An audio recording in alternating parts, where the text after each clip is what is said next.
సంవత్సరం 30th మే రోజున తోడమాగ్రహారం flyover దగ్గర పూసపట్టిరేగా మండలంలో నేషనల్ హైవే 16 మీద ఒక హైవే రాబరీ జరిగింది. ఆ హైవే రాబరీలో అరౌండ్ 50 lakhs క్యాష్ రాబరీ చేసి తీసుకెళ్లడం జరిగింది. అది crime number 131/2023 under section 394 120B read బిల్ 411 IPC కింద పూసపట్టిరేగాలో కేసు నమోదు చేయడం జరిగింది. ఈ కేసులో ఆల్రెడీ లాస్ట్ ఇయరే 6 అక్యూజ్డ్ ను అరెస్ట్ చేయడం జరిగింది. కొంత వాళ్ళ దగ్గర రికవరీ చేయడం జరిగింది. కానీ దాంట్లో మెయిన్ కాన్స్పిరేటర్ ఎవరైతే ఉన్నారో అండ్ ఎవరైతే మెయిన్ గా ఎవరైతే డబ్బు తీసుకెళ్లారో వాడు ఇంకా ఫండింగ్ లో ఉన్నాడు. సో అప్పటి నుంచి ఈ కేసులో ఇన్వెస్టిగేషన్ జరుగుతూ ఉంది.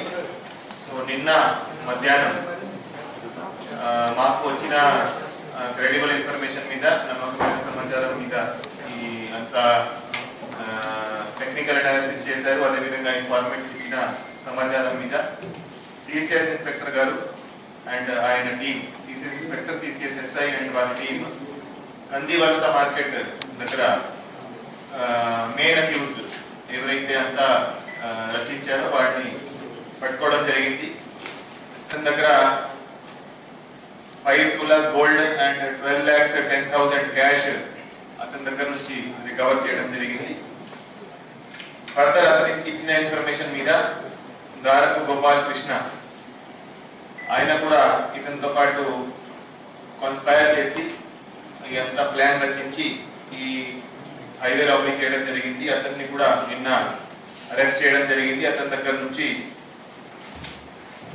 5,25,000 రూపీస్ రికవర్ చేయడం జరిగింది.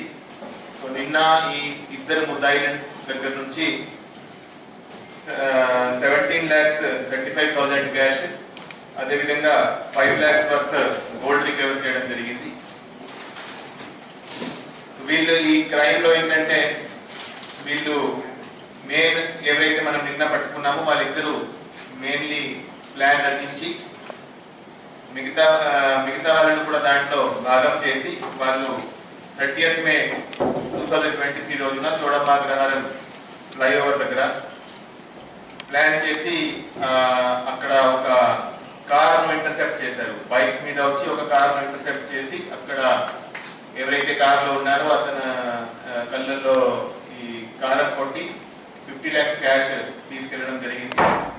సో దీంట్లో మెయిన్ పార్ట్ ఆఫ్ రికవరీ నిన్న చేయడం జరిగింది. సో ఈ మంచి డిటెక్షన్ చేసిన డిఎస్పీ విజయనగరం ఆధ్వర్యంలో ఈ టీం అంతా, సిసిఎస్ ఇన్స్పెక్టర్ గారు, ఎస్ఐ గారు అండ్ వాళ్ళ టీంని అందరినీ అభినందిస్తున్నాము. సో ఈ రోజు వాళ్ళను ఈ రికవరీ చేసి వాళ్ళని అరెస్ట్ చేసి రిమాండ్కి పంపించడం జరుగుతుంది.